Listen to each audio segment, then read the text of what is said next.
오늘 말씀은 이제 점심 먹고 녹음할 때라 뭐 그렇게 길게는 안 하고 이제 요한복음 강해입니다. 우리 쭉 읽었죠. 일단 다시 제가 말씀을 보도록 하겠습니다. 요한복음 2장 13절을 보면 우리가 읽은 것처럼 예수님께서 성전을 정화하는 그런 내용입니다. 성전을 정화하시는데 성전 안에서 소와 양과 비둘기 파는 사람들과 돈 바꾸는 사람들이 앉아 있는 것을 보시고, 이게 이제 왜 이런 일이 생겼냐면 이제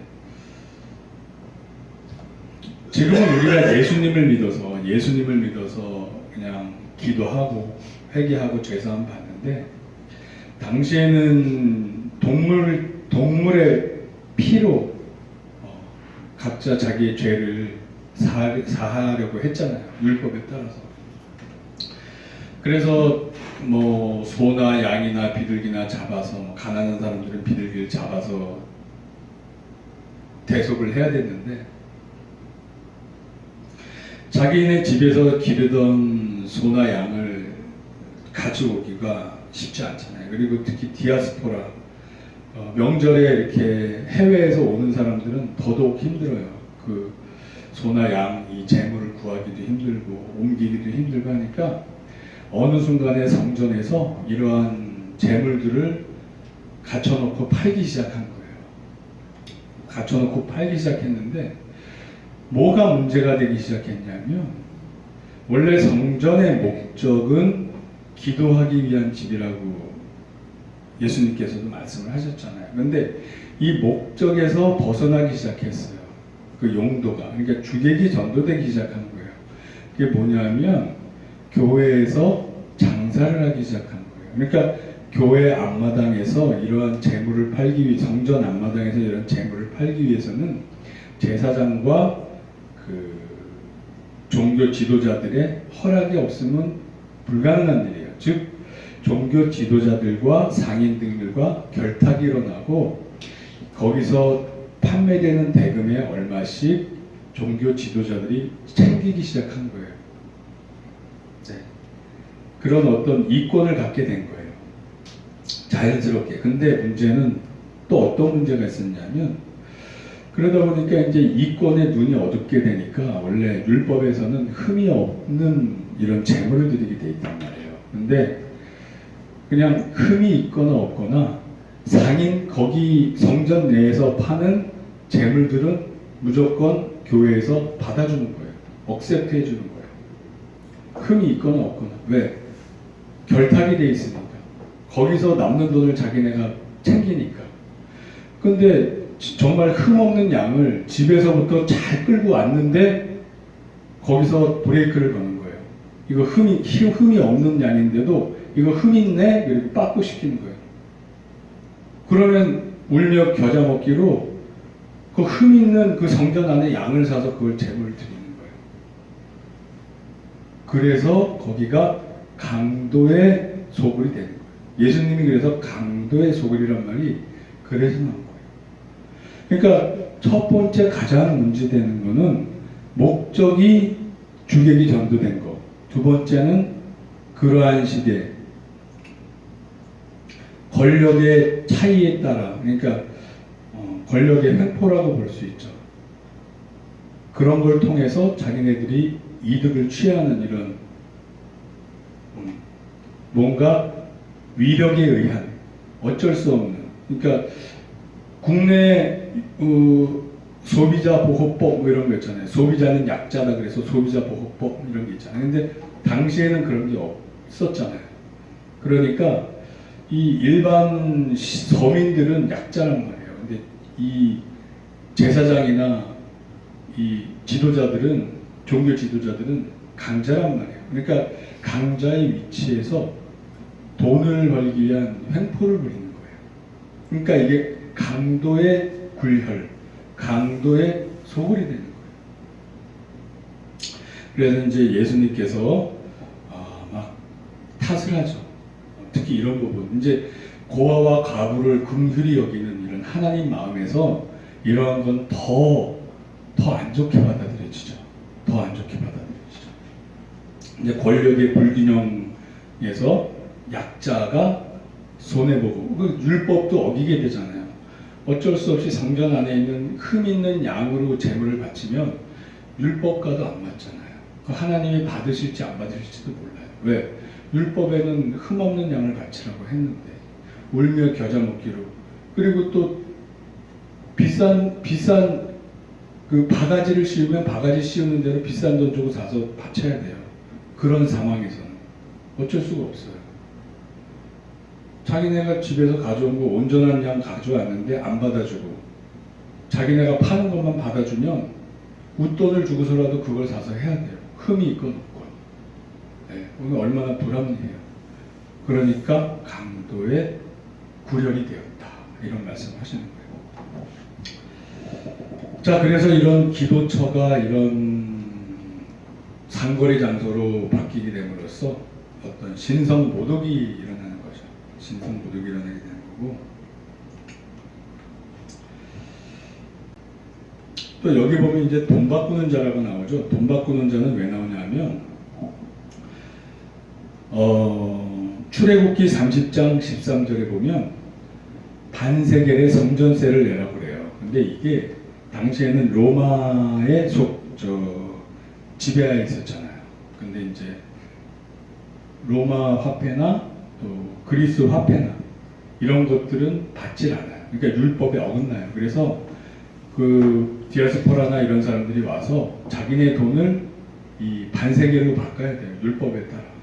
이 유대인들이 쓰는 돈으로 바꿔서 그거를 내게 돼 있어요. 그래서 여기 소나 양 파는데 옆에 또 돈 환전해 주는 그런 환전소가 있었던 거예요. 네, 그런 게 있었고,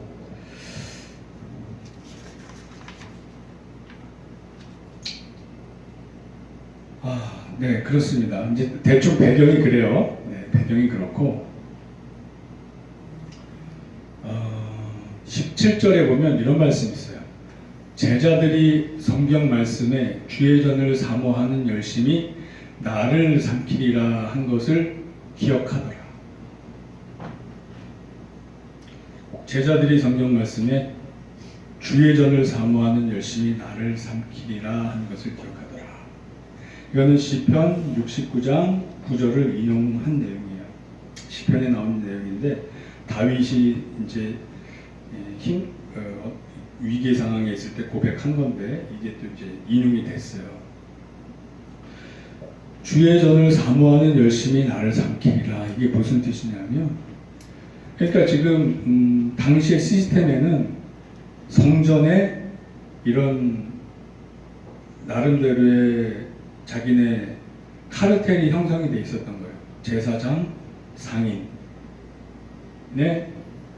횡포를 통해서 물질을 이렇게 강도처럼 뺏을 수 있는 이런 시스템이 딱 구축되어 있었어요. 근데 예수님이 하나님이시잖아요. 이게 한눈에 다 보이잖아요, 이런 상황이. 그러니까 딱 들어가서 예수님 화내는 거는 여기가 유일해요. 네. 뭐 다른 바리새인 혼낼 때 그런 개인적인 것도 있긴 하지만, 아무튼 여기 이렇게 역정을 크게 내시는 거는 이 장면이에요. 예수님이 얼마나 이 사랑의 본질인데, 사랑은 오래 참고 온유하고 시기하지 아니하고 자기의 유익을 구하지 아니하고 물에 행치 아니하고, 이런 본질이신 분이 가서 상을 다 뒤집어 엎을 정도로, 이거는 공의의, 정의의 하나님의 이 심령이 발동을 하신 거예요. 얼마나 분노하셨으면 그냥 거기를 다 뒤집어 엎으셨겠어요. 예수님이, 사랑의 본질 예수님. 왜? 사랑의 본질에는 그런 내용이 있잖아요. 정의를 기뻐하고, 공의를 기뻐하고, 선을 기뻐하고, 악을 기뻐하지 아니하고. 고린도전서 13장에 그런 내용이 있어요. 그러니까 이렇게 공의로 말미암아 뒤집어 엎는 것도 사랑의 일면인 거예요. 무조건 오냐 다 받아주는 게 사랑이 아닌 거예요. 그래서 하나님은 우리에게 징계도 내리시고 채찍질도 하시는 거예요. 여기서 예수님의 그러한 사랑의 본성이 나타나요. 이 강도들은 도저히 그냥 내비둬서는 안 되겠다. 하나님의 입장에서 내가 여기서 뭔가를 보여줘야겠다. 그래서 그 카르텔 형성된 그 강도들을 보는 앞에서 뒤집어 엎는 거예요. 그럼 무슨 일이 있겠어요? 그 사람들 입장에서는 예수님은 한낱 그냥 랍비나 선지자 정도에 불과한 거예요. 이 거대한 카르텔에 비하면 아무것도 아니었던 거예요, 사실은. 그래서 죽여버리자. 우리의 사업을 망가뜨린다. 저 예수란 자가, 나사렛 예수란 자가 우리의 사업을 망가뜨린다. 처리하자. 꼭 요즘 뭐 조폭 영화에 나오는 한 장면 같아요. 우리 조직을 위협해 우리의 장사를 망쳐. 저 정의의 사도가 나와서 우리의 장사를 망쳐. 저 경찰관, 저 검사 쟤 하나 처리하면 우리 나쁜 짓 하는 거 맘 놓고 할 수 있을 것 같아. 저 정의의 사도, 저 검사 하나만 죽이자. 뭐 이런 식 뭐 그런 영화와 비슷한 거예요. 그런 상황이 된 거예요. 그래서 이게 현실화가 돼요. 이 제자들이 느낀 주의 전을 사모하는 이 열심이, 예수님의 이 열심이, 하나님을 사랑하는 이 열심이, 공의와 사랑의 마음이 예수님을 죽이게 만들어요. 요한복음 5장 18절에 보면 5장 18절에 보면 유대인들이 이로 말미암아 더욱 예수를 죽이고자 하니 이는 안식일을 범할 뿐만 아니라 하나님을 자기 친아버지라 하여 자기를 하나님과 동등으로 삼으심이로라.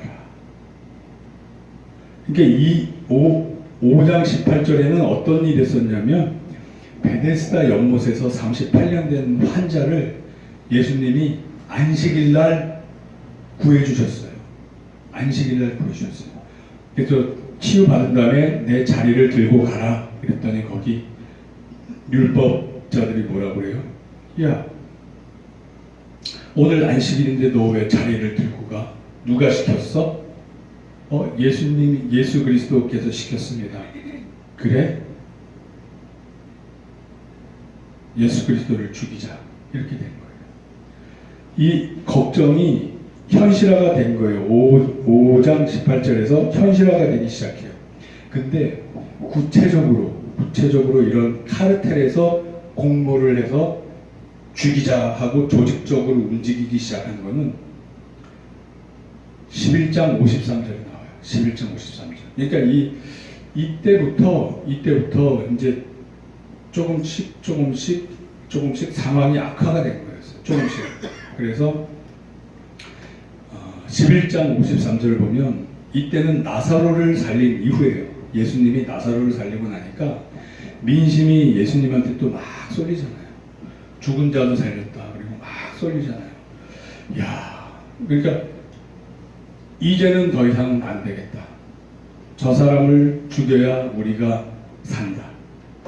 이렇게 결정을 내린 거예요. 그래서 이날부터 그들이 예수를 죽이려고 모의하니라. 공모하기 시작한 거예요. 조직적으로. 종교 지도자들이 나서서. 지금까지 이제 쌓여온 거예요. 근데 예수님께서 이러한 사실을 몰랐겠냐는 거예요. 예수님은 알면서 그렇게 하셨어요. 베데스다 연못에서 38년 된 환자를 이 사람을 치유해주고 내 자리를 들고 가라. 그러면 당연히 이 바리새인들이나 율법학자들의 반발이 있을 것을 아시면서 이렇게 하셨어요. 아시면서. 왜?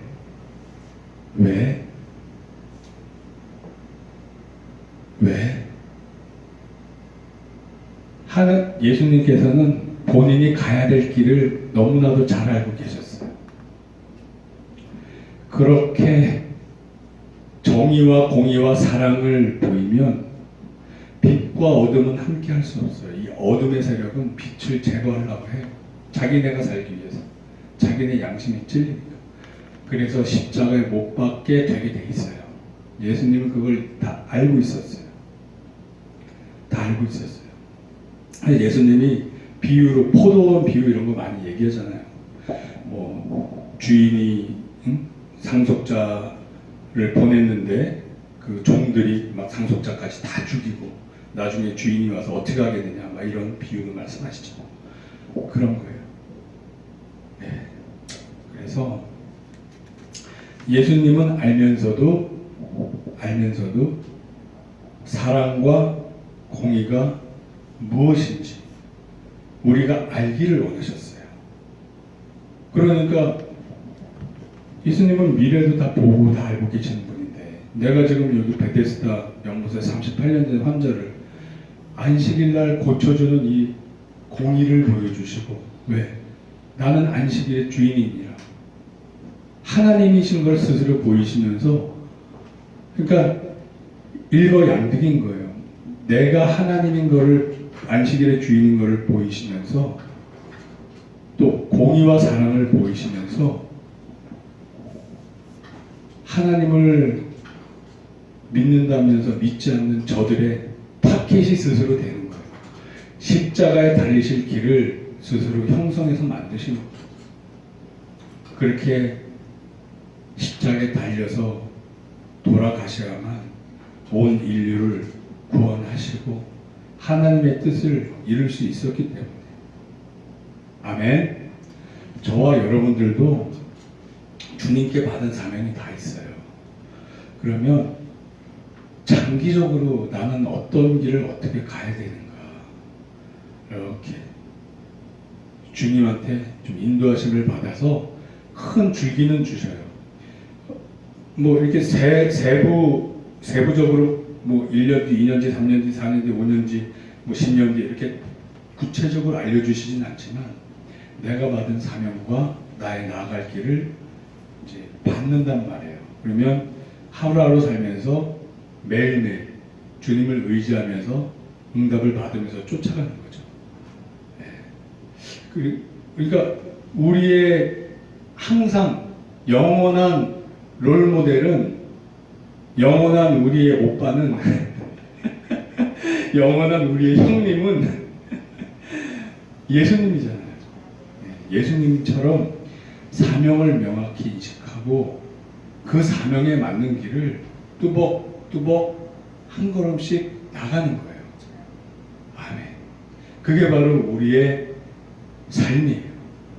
그게 모범 답안이에요. 아멘. 아멘입니다.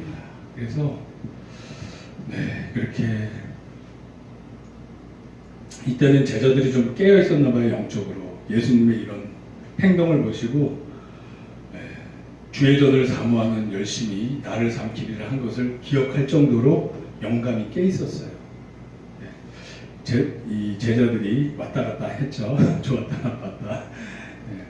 성령 충만 이제 오순절 이후에 성령이 받기 전까지 왔다 갔다 했어요.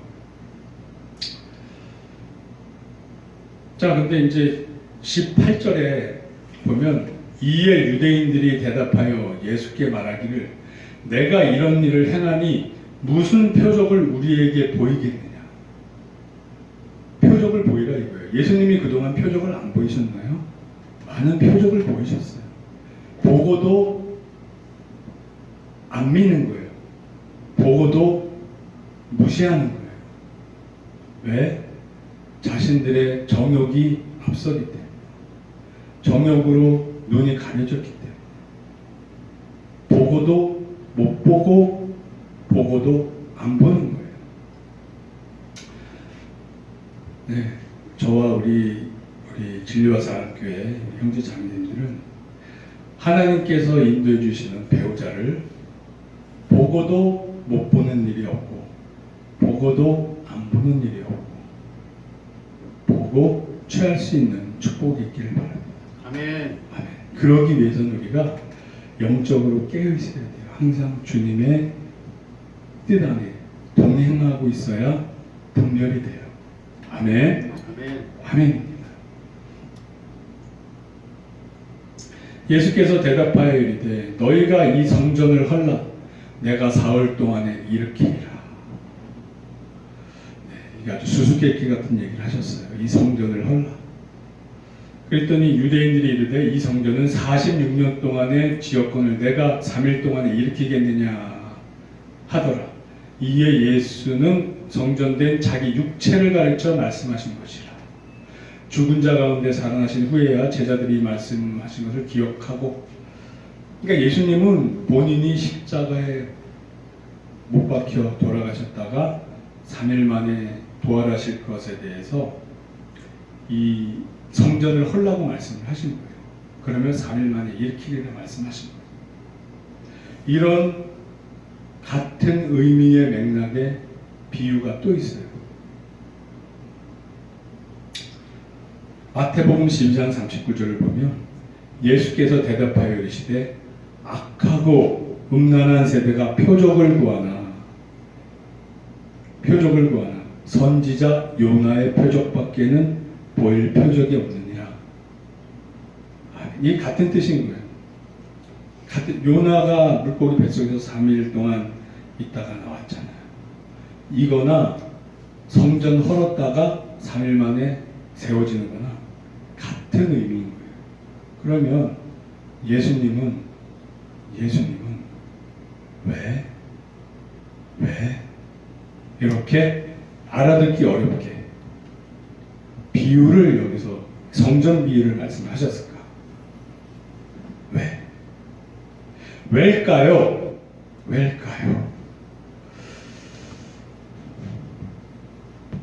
마태복음 13장 10절에 보면 제자들이 예수께 나와 이르되 어찌하여 그들에게 비유로 말씀하시나이까?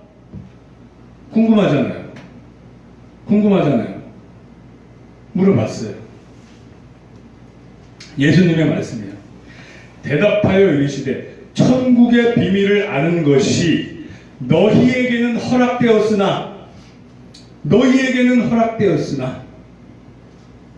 저와 여러분들에게는 허락되었으나 아멘. 그들에게는 아니 되었나니 무서운 말이에요.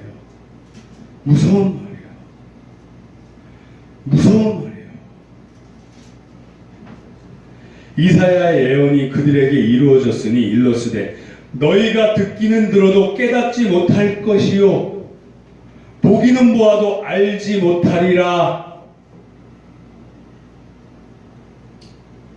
보고 들어도 몰라요. 이사야 6장 9절에서 10절 말씀. 왜?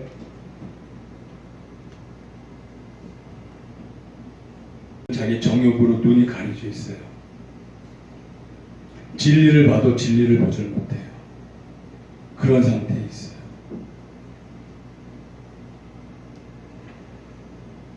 주여, 우리 주변에도 이런 분들이 있잖아요.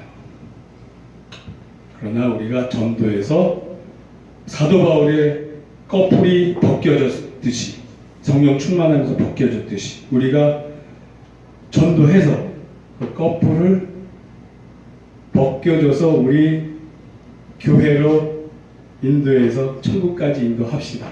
아멘. 아멘입니다. 이게 우리의 일입니다.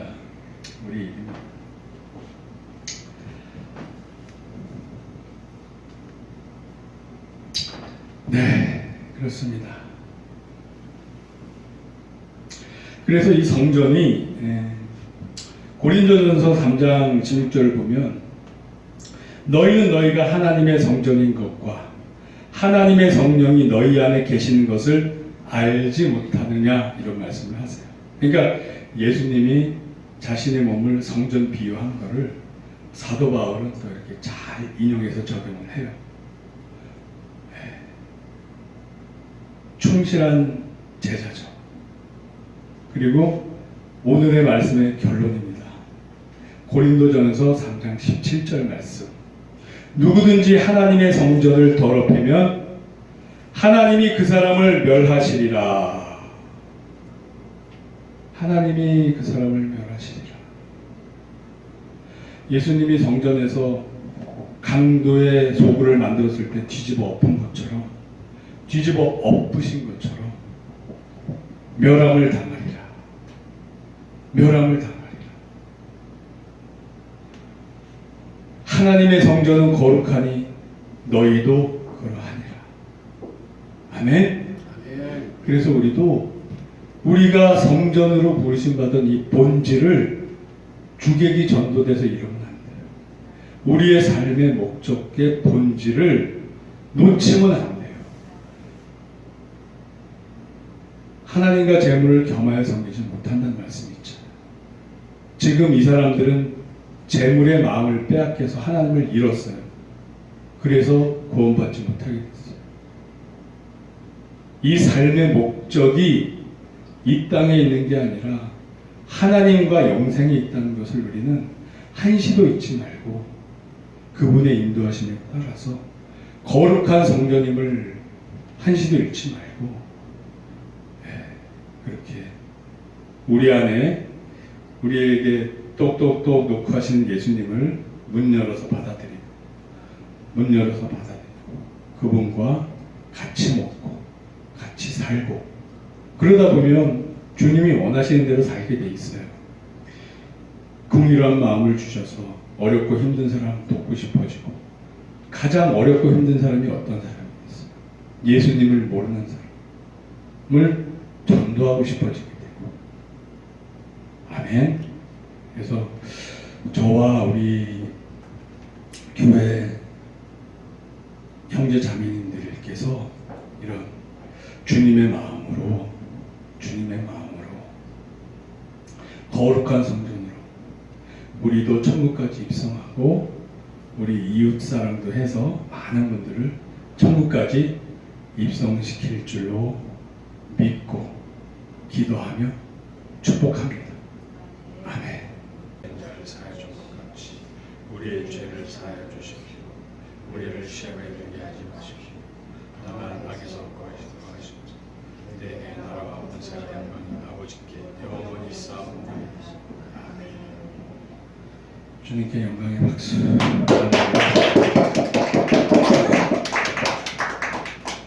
수고했습니다. 네, 수고했습니다. 아이고, 원장님.